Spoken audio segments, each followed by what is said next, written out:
New Zealander, and currently I'm a Year 12 student at Manero High School. Thank you.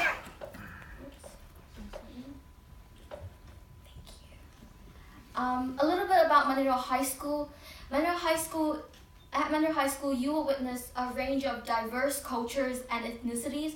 We are a culturally responsive community, and we respect every single difference. We respect differences and accept them. However, Manero High School is a Decile 1 school. It is a public school. And within this type of space, we have a makerspace. As you can see, that's our logo. And the purpose of makerspace in our community is to provide opportunities and access to technology at the cost of nothing. This is important because we all know that as the future progresses, the need for technology is growing, and the ones who can utilize it are the ones who take opportunity and get job offers eventually. For Makerspace at our school, it is an extracurriculum activity. It is run weekly after school, and we have a facilitator called Q. He's our mentor, and he's the reason why we have a makerspace that is so culturally responsive. For a space like Makerspace to exist even in our community like Manero High School, it needs to have certain requirements. For example, it needs to be welcoming and needs to be accepting and open for teenagers like me to enter that place and to actually explore technology. And this is possible because of Q, our mentor. He was informal with his language, and he was down to earth, and he was humble when talking to us teenagers, which meant we respected him because he was like our peer. For me, I actually chose to go to Manero High School to Makerspace because I've always had the desire to explore science, but recently I've been thinking about exploring science in a different way, and in this context, technology. But at my school, there's a lack of flexibility within the course options. So I decided to take Makerspace because I could learn about skills about technology without actually having to take up my course options.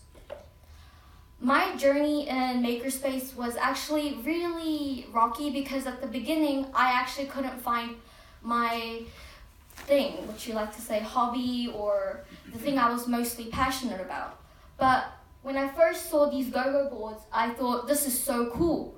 I want to do something with this. I was frustrated though at first because I couldn't even light a light bulb.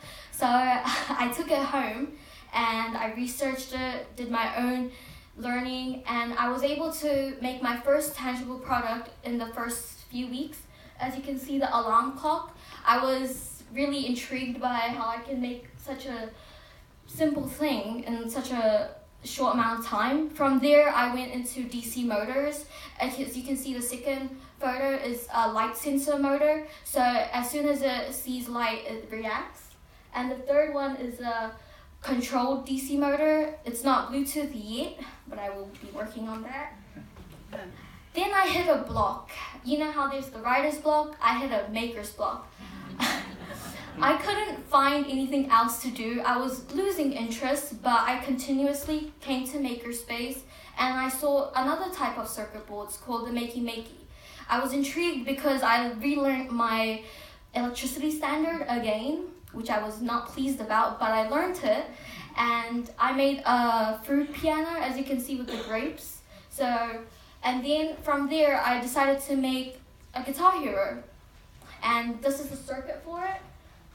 After making the Guitar Hero, my mentor Q, he was like, why don't you try something new? And I was like, really? So he told me about the laser cutter. At first, I was really scared of it because it's a machine that shoots laser. Who wouldn't be? You know? So as you can see in the photo, I'm standing pretty far away, as you can see. But with a lot of encouragement, and with a lot of help along the way and instructions, I was able to make my first cardboard guitar, as you can see at the back. And then I decided to make a 3D model of it, which I thought was impossible because it's a laser cutter. You can't do 3D, I thought. But as you can see, we did multiple cuts of the guitar parts and we stacked them up together to make a whole guitar. And within the guitar, it has the circuits.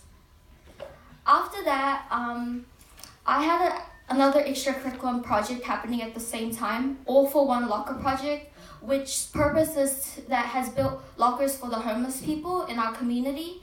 And slowly over time, it gradually became a project within Makerspace.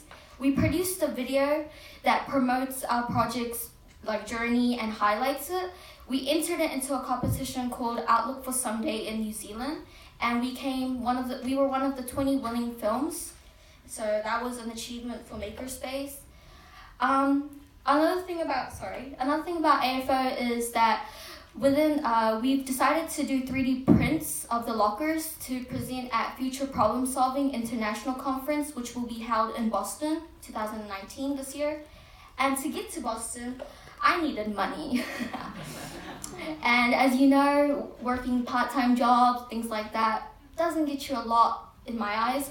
So I decided to do my own social enterprise and be the boss of myself. And don't like listening to people, so being the boss of myself is the best option for me. So I made these products through the laser cutter, and something that I was totally scared of, I used it constantly for hours and hours to make a mass production. So I'm proud of getting over that fear of a laser cutter. And throughout establishing my social enterprise, in a way, I learned a lot of business skills. I have never taken business, so it was a new experience. I didn't even go to a business class, and I learned about product testing. I learned about the usage of equipment, usage of material, and the waste of it, and to have a backup plan and to advertise.